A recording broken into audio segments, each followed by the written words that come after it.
You're watching WJLA 24/7 News. Good Morning Washington. On your side. Welcome back. A shockwave in the 2020 Democratic race. Former New York mayor and billionaire Michael Bloomberg is filing the paperwork to run. So how would this affect the race? We bring in political insider Armstrong Williams to discuss. Very interesting development here. So it's not official yet, but what impact would Bloomberg have on this race? He's a beast, a juggernaut. When you have $54 billion and you are mayor of New York and you've built a network around the world and you give away the kind of money that he gives away and you're 77 years old, you have to be taken seriously. Now, they want him in the race. Obviously, he hasn't made a decision.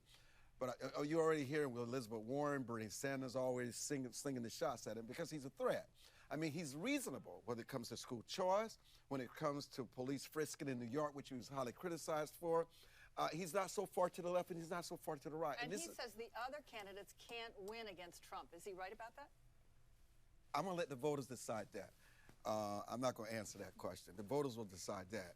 Trump is his best resource and he's his worst resource. But Michael Bloomberg is certainly can take a beating. The key is whether you can take a beating and a thrashing by the media.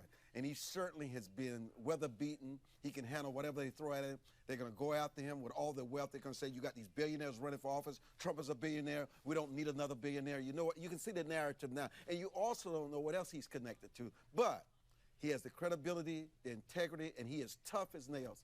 And they better watch out if he decides to jump into the race. All right, let's move to the impeachment hearings. And, of course, they're going to go public next week on Wednesday. We've already seen some of the transcripts come out from some of the behind-closed-doors hearings.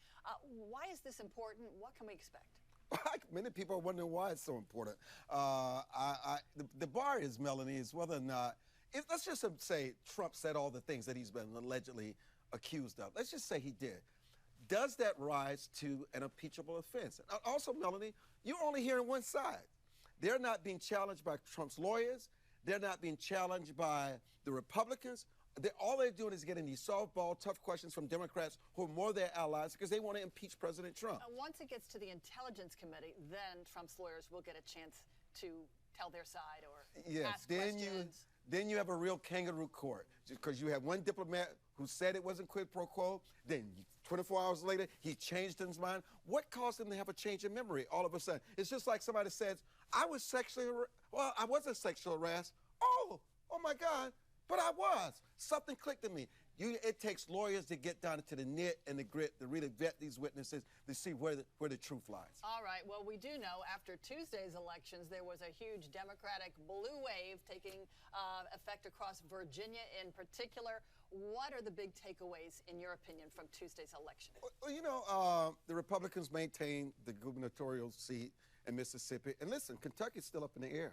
That's not a foregone conclusion. Very close. That the Democrats have that seat. Yes, I think the only thing they can point to is that the NRA is housed in Virginia. They ran against, there are too many guns. We need to restrict these guns. I think Virginia turning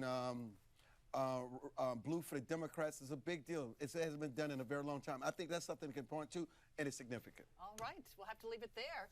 Thanks so much for coming in today, Armstrong Williams. And you can always catch the Armstrong Williams Show. It airs Saturday mornings at 10:30 right here on WJLA 24/7 News. We've got much more coming up. We'll be right back.